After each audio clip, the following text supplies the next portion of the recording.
चलिए आज पढ़ेंगे क्लास 10th का इंटरनेट द्वारा निकाली गई मॉडल पेपर, ठीक है, जो हिंदी का पढ़ेंगे और मॉडल सेट 1 करेंगे, ठीक है। बहुत आसान तरीके से आपको बताने वाले हैं, एक बार वीडियो देखिएगा तब जाइएगा उड़ा के आइएगा, ठीक है। चलिए आते हैं क्वेश्चन देखते हैं। चलिए पहला जो क्वेश्चन है बड़ा सुंदर सा क्वेश्चन है, बहुत प्यारा सा क्वेश्चन है कि बाबा साहब अम्बेडकर संपूर्ण वांग्मय भारत सरकार के कल्याण मंत्रालय द्वारा कितने खंडों में प्रकाशित हुआ? तो 21 खंडों में, ठीक है। ये तो भूगोल का क्वेश्चन है, आप लोग उड़ा दिए होइएगा, ठीक है। चलिए आते हैं 2 नंबर कि बुद्ध, कबीर और ज्योतिबा फुले किसके चिंतन व रचनात्मकता के प्रेरक व्यक्ति रहे होंगे? तो भीमराव अंबेडकर जी के, ठीक है। कोई दिक्कत? उल्टा भी आपसे क्वेश्चन पूछ सकता है कि भीमराव अंबेडकर जी के चिंतन व रचनात्मक के कितने प्रेरक रहे होंगे? तो 3, ठीक है। कौन कौन पूछ देंगे? तो बुद्ध, कबीर और ज्योतिबा फुले मार दीजिएगा, ठीक है। कोई दिक्कत? अगला आते हैं कि काम तो कासू बाबू का ही मालूम पड़ता है, ठीक है।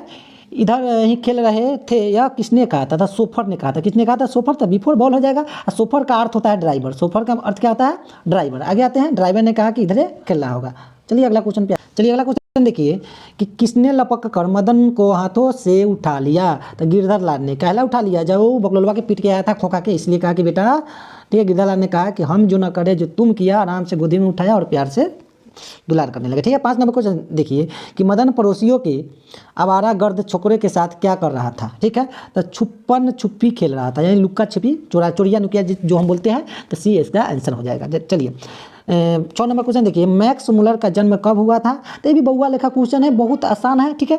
तो 2 दिसंबर 1824 ईस्वी में, ठीक है, यह मैक्स मुलर के जन्म हुआ था। चलिए अगला क्वेश्चन पे आते हैं, बड़ा सुंदर सा क्वेश्चन। चलिए अगला क्वेश्चन देखिए कि हितोपदेश का जर्मन भाषा में अनुवाद किसने प्रकाशित करवाया? ठीक है। तो मैक्स मुलर जी ने, ठीक है। तो C4 कैट है, इसका आंसर हो जाएगा। अगला देखिए कि मैक्स मुलर के अनुसार उनके यहाँ प्रचलित कहावतें और दंड कथाओं का प्रमुख स्रोत किसे माना जाने लगा? ठीक है। तो बौद्ध धर्म को माना जाने लगा, ठीक है। किसको? बौद्ध धर्म को। चलिए आगे आते हैं। चलिए अगला क्वेश्चन देखिए 9 नंबर कि दैवत विज्ञान का अर्थ क्या होता है? तो देव विज्ञान, ठीक है। क्या होता है? देव विज्ञान। इसका आंसर हो जाएगा A फॉर एप्पल। अगला देखिए 10 नंबर कि चारू चंद्रलेख किनकी रचना है? ठीक है। तो यह जो है रचना हजारी प्रसाद द्विवेदी जी का है। इसका आंसर हो जाएगा B फॉर बॉल, ठीक है। इसमें कोई दिक्कत? गौड़ देश के लोग कैसा नाखून रखना पसंद करते थे? ठीक है। तो जो इसका आंसर हो जाएगा 11 का जो आंसर होगा, ठीक है, क्या होगा? बड़े बड़े, ठीक है। कैसा है? गौड़ देश के लोग कैसा नाखून रखना चाहते हैं? तो बड़े बड़े, ठीक है। C4 cat. चलिए आगे आते हैं, अगला क्वेश्चन देखते हैं। चलिए अगला क्वेश्चन देखिए 12 नंबर कि आदमी के नाखून क्यों बढ़ते हैं? लेखक से यह किसने पूछा? ठीक है। तो इसका जो आंसर हो जाएगा लेखक की छोटी लड़की ने पूछा, ठीक है। किसने पूछा? लेखक की छोटी लड़की ने। आगे आते हैं, पुराने का मोह सब समय वांछनीय ही नहीं होता है। यह किस शीर्षक पाठ के पंक्ति है? तो यह शिक्षा संस्कृति पाठ का है, ठीक है। कोई दिक्कत? तो इसका answer D for dog answer हो जाएगा, ठीक है। चलिए अब आगे आते हैं। चलिए अगला क्वेश्चन देखिए 14 नंबर, बहुत प्यारा सा क्वेश्चन है कि नागरी लिपि शीर्षक पाठ के किस पुस्तक से लिया गया है? ठीक है, ठीक। तो ये जो हो जाएगा भारतीय लिपियों की कहानियों से, ठीक है। इसका आंसर C4 कैट हो जाएगा। चलिए अगला देखिए 15 नंबर, कोंकण शिलाहाकार मानेखेट के राष्ट्रकूट देवगिरी के यादव तथा विजयनगर के शासकों के लेख किस लिपि में है? ठीक है। तो यह नंदी नागरी लिपि में है, ठीक है। इसका आंसर हो जाएगा D फॉर डॉग। चलो देखिए 16 नंबर क्वेश्चन की दंती दुर्ग के बाद राष्ट्रकूटों की गद्दी पर कौन बैठा था? ठीक है। तो कृष्ण भगवान जी, ठीक है। प्रथम कृष्ण, ठीक है। A फॉर एप्पल आंसर हो जाएगा। चलिए 17 नंबर, किसके गले में स्काउटी की तरह एक रुमाल बंधा था? ये तो भूगोल का क्वेश्चन है, बहादुर, ठीक है। Before ball. चलिए 18 नंबर क्वेश्चन देखिए, सुखजीवी नामक उपन्यास किसने लिखा है? ठीक है। तो इसका आंसर हो जाएगा अमरकांत जी। 18 का क्या हो जाएगा? C, ठीक है। चलिए आगे आते हैं। चलिए अगला देखिए कि बहादुर का बाप कहाँ मारा गया था? तो बहादुर का बाप युद्ध में मारा गया था। कहाँ? युद्ध में, ठीक है। हिदायत शब्द का अर्थ क्या है? तो हिदायत शब्द का अर्थ है चेतावनी। ये फॉर एप्पल क्या है? चेतावनी। अगला क्वेश्चन देखिए 21 नंबर की प्रगतिशील आलोचना किन्हीं अमूर्त सिद्धांतों का संकलन नहीं है, वह साहित्य की परंपरा का क्या है? ठीक है। तो मूर्त ज्ञान है। इसका आंसर हो जाएगा B फॉर बॉल। इसको याद करते चलिएगा, नहीं तो क्या है, पछताइएगा बाद में, ठीक है। अगला देखिए, रोन नदी के दूसरी ओर अवनियों का एक और सा हिस्सा है जो लगभग स्वतंत्र है, उसका नाम क्या है? तो उसका जो नाम है, ठीक है, 22 का जो आंसर हो जाएगा, ठीक है, बिलन व ला अविन्यू, ठीक है। तो इसका आंसर हो जाएगा C4 कैट, ठीक है। अगला देखिए 23 नंबर, बहुत प्यारा सा क्वेश्चन है कि साहनेस शब्द का अर्थ क्या है? तो सुशील और वादों में साह, ठीक है। इसमें कोई दिक्कत है? इसका आंसर हो जाएगा D। चलिए अगला आते हैं। चलिए अगला क्वेश्चन देखिए, बड़ा सुंदर सा क्वेश्चन है कि लेखक श्रीनिवास किस साहित्य के प्रतिष्ठित रचनाकारों में से एक है? ठीक है। तो कन्नड़ भाषा में, ठीक है। कौन? कन्नड़। ये फॉर एप्पल। अगला देखिए 25 नंबर, साहित्य अकादमी ने लेखक श्रीनिवास जी के कहानी संकलन क्या है? सन्ना कथे गुल्लू को किस वर्ष पुरस्कृत किया गया था? तो 1968 में, ठीक है, 1968 बी में है, तो बिफोर बॉल इसका आंसर हो जाएगा। चलिए अगला देखिए, तुम्हारा क्या है माँ? तुम्हारे पास गाय बैल है, पैसा है, तुम्हें क्या मैं पाल सकता हूँ, यह किसने कहा था? ठीक है, जो ये कहा था इसका आंसर आप लोग भी बताइए। ठीक है, तो जो इसका आंसर कहा था मंगमा का बेटा ने। ठीक है, किसने कहा था? मंगमा का बेटा ने। तो इसका आंसर क्या हो जाएगा? सी फॉर कैट हो जाएगा। ठीक है, बेचारी लगा हो गई। कहानी सुनिएगा, इसका पूरा वीडियो हम बनाए हुए है, जाइएगा सुनिएगा और एंजॉय कीजिएगा, अब पूरा क्वेश्चन बन जाएगा। चलिए अगला क्वेश्चन आते हैं। अगला क्वेश्चन बहुत प्यारा सा क्वेश्चन है। क्या है? बड़ा सुंदर सा क्वेश्चन है। ठीक है, देखिए आप लोग पढ़ते रहिएगा। कभी कभी मेरे दिल में ख्याल। चलिए अगला क्वेश्चन आते हैं कि किस लेखक के साथ कथा साहित्य में उड़िया का जीवन गहरी आंतरिकता के साथ प्रकट हुआ? सातकोड़ी होता। ठीक है, सातकोड़ी होता। ठीक है, जो सातकोड़ी होता ने क्या लिखे थे? ढहते विश्वास। आगे आते हैं, लक्ष्मी किसके घर काम करती है? तहसीलदार, यानी ये 4 एप्पल इसका आंसर हो जाएगा। आगे आते हैं, ढहते विश्वास कहानी में लक्ष्मी के पड़ोस का पढ़ाकू जो लड़का था कौन था? ठीक है, तो गुणनिधि। ठीक है, और गुणनिधि कहाँ से पढ़ कर आया था? ठीक है, तो कटक से। ठीक है, कोई दिक्कत? आगे आते हैं 30 नंबर आते हैं, माँ शीर्षक पाठ के लेखक कौन है? तो माँ शीर्षक पाठ के जो लेखक है ईश्वर पेटली करते हैं, यानी सी का आंसर 30 का आंसर हो जाएगा सी फॉर कैट। चलिए आगे आते हैं, बड़ा सुंदर सा क्वेश्चन है 31 नंबर। हम कभी क्या करें? पढ़ाई कीजिए अभी आप लोग, ठीक है, तब एंजॉय कीजिएगा। चलिए अगला क्वेश्चन आते हैं, बड़ा सुंदर सा क्वेश्चन है कि माँ जी लोगों को नहीं होगा, मिस प्रिंटिंग है, लोगों को अस्पताल के लिए किसका उपमा देती थी? ठीक है, तो गौशालाओं को। ठीक है, कि अस्पताल को गौशाला की उपमा देती है कौन? माँ। अगला आते हैं 32 नंबर। देखिए, पपाती के चारों ओर खड़े बड़े डॉक्टरों ने बारी बारी से आकर किसकी सहायता से उसकी आँखों के भीतर भाग का परीक्षण किया? तो इसका आंसर हो जाएगा ए ऑप्थल्मोस्कोप से। ठीक है, कोई दिक्कत? ये चेक करने वाला होता है, डॉक्टर साहब चेक करते हैं आँख में। ठीक है, कोई दिक्कत? आगे आते हैं, अरे अपनी अमीरी दिखाने के लिए रसमलाई भेजी है क्या, यह किसने कहा था? ठीक है, तो बीजू के पत्नी पुष्पा ने। ऐसे भी आपका क्वेश्चन आ जाएगा कि बीजू की पत्नी का नाम क्या है? पुष्पा। तो इसका आंसर क्या हो जाएगा? A for Apple. चलिए आगे आते हैं। चलिए अगला क्वेश्चन देखिए, बड़ा सुंदर सा क्वेश्चन है कि राम नाम बिरथे जगी जन्मा शीर्षक कविता के रचनाकार कौन है? तो सब नाम बताना है, तो गुरु नानक जी है। ठीक है, अगला देखिए, ऐनी शब्द का अर्थ क्या होता है? तो ऐनी का अर्थ होता है खजाना। क्या होता है? खजाना। ठीक है, कोई दिक्कत? बानी पर जाइएगा, लिखावट नहीं। ठीक है, इसमें गिरी भी होता है। ठीक है, ऐनी का अर्थ खजाना कहिए चाहे गिरी कहिए, बतवा क्या है? बराबर सी। ठीक है, आगे आते हैं, बानी कब विष के समान हो जाती है? तो राम नाम के बिना, यानी राम नाम को त्याग देते हैं तो बानी आपका विष के समान होती है, जहर के समान होती है। चलिए आगे आते हैं कि हम तेरे बिन अब रह नहीं सकते। चलिए आगे आते हैं, अभी आपको एग्जाम की तैयारी करना होगा। मो मन मानिक ले गयो। ठीक है, कितना सुंदर बात लिख दिए, मो मन मानिक ले गयो चिते चोर नंद नंद। यह पंक्ति किस कविता से उदित है? ठीक है, तो प्रेम ऐनी श्री राधिका से। ठीक है, यानी क्या कह रहे हैं रसखान जी कि मेरा स्वच्छ मन वह ले गए। कौन ले गए? नंद यानी नंद जी के बेटा मेरा दिल चुरा के ले गए। यानी यह पंक्ति कहाँ की है? किस कविता से? तो प्रेम ऐनी श्री राधिका से। ठीक है, इसका आंसर हो जाएगा ए फॉर एप्पल। चलिए आगे आते हैं कि स्वदेशी शीर्षक कविता के कवि का नाम क्या है? तो स्वदेशी जो शीर्षक कविता का जो कवि का नाम है, ठीक है, इसका जो आंसर क्या हो जाएगा? 38 का जो आंसर है बड़ा सुंदर सा है। ठीक है, आप देखिए इसको बनाइए। ठीक है, तो इसका आंसर हो जाएगा प्रेमघन। ठीक है, क्या हो जाएगा? प्रेमघन। जो कहानी आप नहीं सुने हुए हैं तो जाके कविता तो सुनिएगा। ठीक है, बद्री नारायण चौधरी प्रेमघन। ठीक है, इसमें कोई दिक्कत? 38 का आंसर हो जाएगा सी फॉर कैट। चलिए आगे आता है 39, बड़ा सुंदर सा क्वेश्चन है, इसको पढ़िए। ठीक है, निम्न में से कौन सी रचना बद्री नारायण चौधरी प्रेमघन की है? ठीक है, तो इसका आंसर हो जाएगा, ठीक है, 39 का जो आंसर हो जाएगा जीर्ण जनपद। ठीक है, कौन है? बीबीए क्वेश्चन, टिक मार लीजिए। ठीक है, अगला क्वेश्चन देखिए 40 नंबर, बड़ा सुंदर सा क्वेश्चन है। ठीक है, कि स्वदेशी कविता किससे संकलित है? तब प्रेमघन सरोवर से। ठीक है, इसका आंसर क्या हो जाएगा?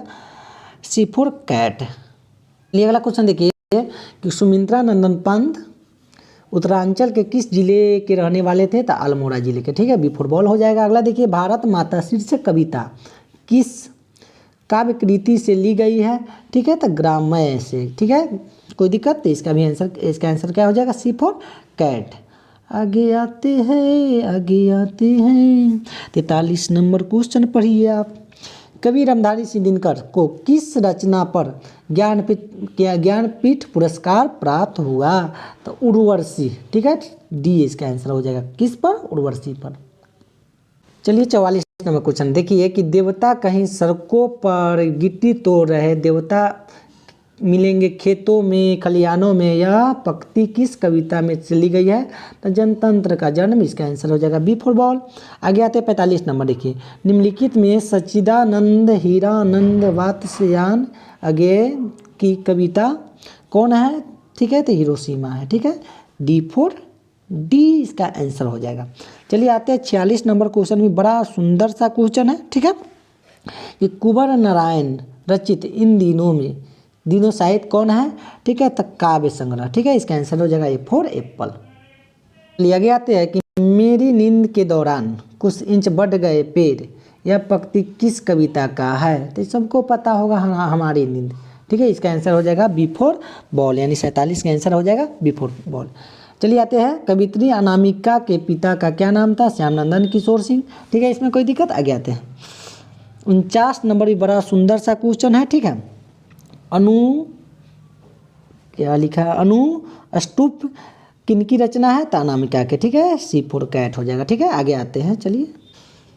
चलिए अगला आते हैं कि अक्षर ज्ञान शीर्षक कविता में बेटा अंगा के ड को क्या समझता है? तो माँ समझता है। सी फॉर कैट आंसर हो जाएगा। चलिए अगला देखिए, झरा पालक साहित्य की कौन विद्या है? ठीक है, तो इसका आंसर हो जाएगा काव्य। ठीक है, 51 के काव्य। 52 नंबर पे आते हैं, मेरे बिना तुम प्रभु शीर्षक कविता किस कविता के संकलन से ली गई है? तो इसका आंसर हो जाएगा, ठीक है, देशांतर, ए फॉर एप्पल। चलिए अब आगे आते हैं, बड़ा सुंदर आता है जब मेरे अस्तित्व न रहेगा प्रभु तब तुम क्या करोगे? सही बात लिख दिए। जब मेरा अस्तित्व न रहेगा प्रभु तब तुम क्या करोगे? यह पंक्ति किस शीर्षक कविता से ली गई है? तब मेरे बिना तुम प्रभु से। ठीक है, कोई दिक्कत? अब आते हैं 54 नंबर क्वेश्चन पढ़िए आप कि रेनन मारिया रिल्के का जन्म कब हुआ था? तो जो 54 का आंसर हो जाएगा 4 दिसंबर 1875 ईस्वी के इनका जन्म हुआ था। ठीक है, चलिए आगे आते हैं। रेनर मारिया रिल्के का माता का क्या नाम था? ठीक है, तब इसका आंसर हो जाएगा सोफिया नाम था। क्या नाम था? सोफिया। इनके माता जी का नाम है सोफिया। आगे आते हैं, हिंदी में स्वर्ण वर्णों की संख्या कितनी है? तो सबको पता होगा 11। ठीक है, आगे आते हैं, निम्न में से द्विगुण व्यंजन कौन है? ठीक है, तब बड़ी र। ठीक है, बिफोर बॉल। आगे आते हैं, चलिए अगला क्वेश्चन देखिए, योग न होने पर भी जो साथ रहे उसे क्या कहते हैं? योग न होने पर जो साथ रहे उसे आप जो है क्या कहते हैं? ठीक है, तो कहते हैं अयोगवाह कहते हैं। ठीक है, इसमें कोई दिक्कत? चलिए, त का उच्चारण स्थान क्या है? तो दंत। ठीक है, यानी 59 का आंसर हो जाएगा डी। 60 नंबर देखिए, निम्न में अघोष वर्ण कौन है? अघोष वर्ण कौन है? ठीक है, ये आपको बताना है, तो इसका आंसर हो जाएगा त। ठीक है, कोई दिक्कत? आगे आते हैं हम कि एक ही ध्वनि जब कहती है द्वित्व हो जाए तब वह कौन सा ध्वनि कहलाता है? ठीक है, क्या बड़ा सुंदर बात कह दिया कि एक जो ध्वनि है जो द्वितत्व हो जाता है वो क्या कहलाता है? तो युग्मक ध्वनि कहलाता है। ठीक है, इसका आंसर हो जाएगा बिफोर बॉल। ठीक है, अब आगे आते हैं, अगला देखिए कि शयन शब्द का संधि विच्छेद करना है। स य अन्न, शयन शब्द का जो संधि हो जाएगा से जोड़ अन। ठीक है, इसका आंसर हो जाएगा बी। ठीक है, अगला देखिए, निम्न में से अशुद्ध शब्द कौन है? तालाब आपका सही है, दीपिका भी ठीक है, ज्योति सना। ठीक है, ये क्या है? अशुद्ध है। ठीक है, ये हो जाएगा। ठीक है, सही है। प्रज्वलित क्या है? सही शब्द है। अगला आते हैं, निम्नलिखित में चिन्हों से में अल्प विराम चिन्ह कौन है? अल्प विराम चिन्ह कौन है? ठीक है, तो अल्प जो विराम चिन्ह है इसका आंसर हो जाएगा ये चिन्ह अल्प विराम। ठीक है, अल्प विराम। ठीक है, कोई दिक्कत? आगे आते हैं। स्वर संधि के कितने भेद होता है? ये तो बहुआ लेखा क्वेश्चन है। ठीक है, 5 भेद होता है। ठीक है, चलिए, निम्न में से जातिवाचक संज्ञा कौन है? ठीक है, तो जातिवाचक जो संज्ञा है, ठीक है, तो इसका आंसर हो जाएगा नदी। ठीक है, 68 नंबर क्वेश्चन देखिए, बड़ा सुंदर सा क्वेश्चन है कि संज्ञा के जिस रूप से व्यक्ति या वस्तु की नर या मादा जाति का बोध हो उसे व्याकरण में क्या कहते हैं? तो लिंग कहते हैं, बिफोर बाउंड। नाखून शब्द कौन लिंग है? नाखून जो शब्द है आपको लिंग बताना है या तो यह स्त्रीलिंग है। ठीक है, अब आगे आते हैं 69 नंबर। निम्न में तत्सम शब्द कौन है? 69 का जो आंसर हो जाएगा तत्सम शब्द ओष्ठ है। ठीक है, कोई दिक्कत? आगे आते हैं। प्रियतम शब्द की स्त्रीलिंग क्या होगा? ठीक है, प्रियतम शब्द का स्त्रीलिंग जो होगा प्रियतमा। ठीक है, ठीक है, इसका आंसर हो जाएगा ए फॉर एप्पल।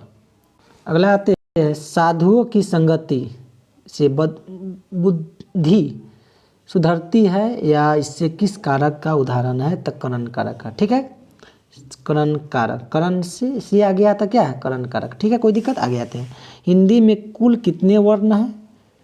ये तो बहुआ लेखा क्वेश्चन है। ठीक है, बताइए आप लोग, हिंदी में जो कुल कितने वर्ण है? ठीक है, तो 11 वर्ण है। ठीक है, ऊपर बताए थे आपको। चलिए आते हैं।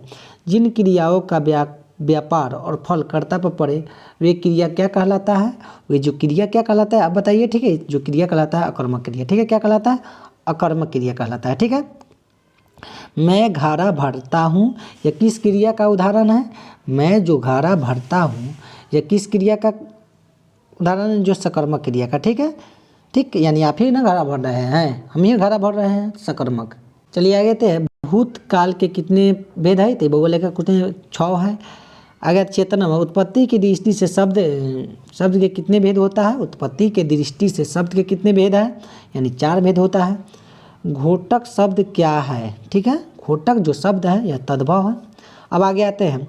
एक मात्रिक स्वर की संख्या होता है कितनी है? एक मात्रिक स्वर की संख्या कितनी होती है जो ये आपको बताना है? तो जो होती है 4। इसका आंसर हो जाएगा 4। ठीक है, कितना आंसर हो जाएगा? 4। अब आगे आते हैं, बड़ा सुंदर सा क्वेश्चन देखिए, क्या है? वह शब्दांश जो किसी शब्द के अंत में जोड़ा जाता है क्या कहलाता है? प्रत्यय कहलाता है। क्या कहलाता है? प्रत्यय कहलाता है। चलिए आगे आते हैं। निम्न में से देशज शब्द कौन सी है? तो देशज जो शब्द है चिड़िया है। क्या है? चिड़िया। देशज शब्द क्या है? चिड़िया है। ठीक है, कौन है? चिड़िया है। अब आगे आते हैं। देशज शब्द, चलिए बताइए। उपनिवेश शब्द में उपसर्ग क्या है? तो उप है। उपनिवेश शब्द में उपसर्ग क्या है? तो हई वाला उप है। ठीक है, कोई दिक्कत? 82 देखिए। बोली शब्द में प्रत्यय क्या है? ठीक है, तो प्रत्यय लास्ट में ली, बोली। ठीक है, 82 का जो आंसर हो जाएगा ई हो जाएगा, बोली। ठीक है, 82 का आंसर ई क्या होगा? इसका आंसर हो जाएगा ई बोली। ठीक है, तो इसका आंसर हो जाएगा ए फॉर एप्पल। ठीक है, ई आ रहा है तो बड़का ई आ रहा है, जोर से बोल रहा है तो बोली, तो इसका आंसर क्या हो जाएगा? 82 का जो आंसर होगा बोली। ठीक है, अब आगे आते हैं। 83 नंबर क्वेश्चन देखिए। निश्चय शब्द का विशेषण क्या है? निश्चय शब्द का जो विशेषण है जो बताना है, तो इसका आंसर क्या हो जाएगा? निश्चित। ठीक है, 84 का आंसर देखिए। प्रतिदिन शब्द कौन सा समास है? तो अव्ययी भाव समास। ठीक है, आगे आते हैं। अगला देखिए कि किसी न किसी तरह यह किस पदबंध का उदाहरण है? तो क्रिया विशेषण। ठीक है, इसका आंसर हो जाएगा डी। आगे आते हैं। मैंने भोजन नहीं किया इसलिए मेरी भूख नहीं मिटी यह किस वाक्य का उदाहरण है? ठीक है, तो इसका आंसर हो जाएगा, ठीक है, इसका आंसर हो जाएगा मिश्र वाक्य। ठीक है, सी फॉर कैट। चांद पर थूकना मुहावरे का अर्थ क्या है? ठीक है, चांद पर थूकना मुहावरे का अर्थ जो होता है व्यर्थ निंदा, यानी व्यर्थ से काम करना। ठीक है, कोई काम की चीज़ नहीं। अगला क्वेश्चन देखिए कि सुलभ शब्द का विलोम क्या होगा? तो दुर्लभ होगा। सुलभ का उल्टा दुर्लभ, सुलभ का उल्टा दुर्लभ। ठीक है, कोई दिक्कत? 89 का देखिए। तालाब शब्द का पर्यायवाची शब्द क्या होगा? तराग। ठीक है, तराग क्या होगा? तराग, डी फॉर डॉग। आगे देखिए, निम्नलिखित शब्द में अशुद्ध शब्द कौन सा है, तो अशुद्ध शब्द बताइए। ठीक है, तो जो 90 का आंसर हो जाएगा उज्ज्वल। ठीक है, 2 गो ज होगा। ठीक है, ये सब ठीक है। अब आगे आते हैं, 91 का आंसर हो जाएगा निम्नलिखित वाक्यों में से अशुद्ध वाक्य कौन है। ठीक है, उसने जल्दी घर जाना था, ये वाक्य क्या है, अशुद्ध है। ठीक है, ये हो जाएगा आंसर। उद्योग शब्द का संधि विच्छेद करें। उद्योग शब्द का जो संधि विच्छेद है उत जोड़ योग। ठीक है, इसका आंसर हो जाएगा बी। ठीक है, कोई दिक्कत।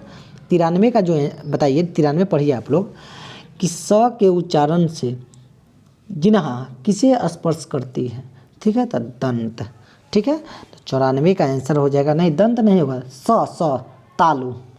ठीक है, जिभा केकरा अति करता है, स बोलिए, स तालु। ठीक है, देखिए फिर से, स के उच्चारण में जिभा किसे स्पर्श करती है, तो तालु का। ठीक है, आगे आते 94 नंबर देखिए कि मेहतर शब्द का स्त्रीलिंग रूप क्या है, तो मेहतर शब्द का जो स्त्रीलिंग जो रूप है, ठीक है, इसका आंसर हो जाएगा मेहतरीन। ठीक है, क्या है, मेहतरीन। ठीक है, आगे देखिए 95 नंबर, अंधा पीसे, नहीं क्या है, अंधी पीसे कुत्ता खाए, लोकोकित का अर्थ क्या है, अंधी पीसे कुत्ता खाए का अर्थ क्या है। ठीक है, इसका आंसर हो जाएगा मूर्ख की कमाई दूसरों ही खाते हैं, यानी मूर्ख की कमाई दूसरे ही खाते हैं।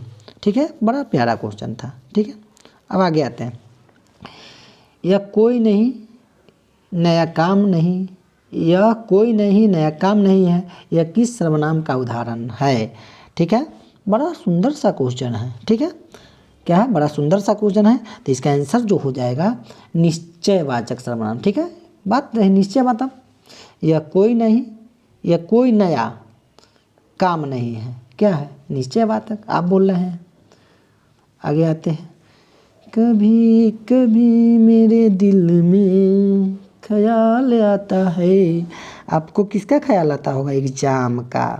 अभी लाल पीयर चक्कर में ना रहिएगा, एग्जाम के चक्कर में। 97 देखिए, मोहन खाता है, यह किस कारक का उदाहरण है, मोहन खाता है, तो मोहन खा रहा है। ठीक है, तो इसका हो जाएगा कर्ता कारक। ठीक है, खुद वो करता है। चादर शब्द का कौन लिंग है, चादर शब्द क्या है, स्त्रीलिंग है। ठीक है, च का उच्चारण स्थान क्या है, च का जो उच्चारण स्थान है तालु है, च। ठीक है, अ ई उ री, ये कौन सा स्वर है। ठीक है, तो ये आंसर हो जाएगा ह्रस्व स्वर। ठीक है, इसमें कोई दिक्कत। चलिए, इसी के साथ आप हंसते रहिए, मुस्कुराते रहिए और गाते रहिए। मिलते हैं अगला वीडियो में, जब तक धन्यवाद।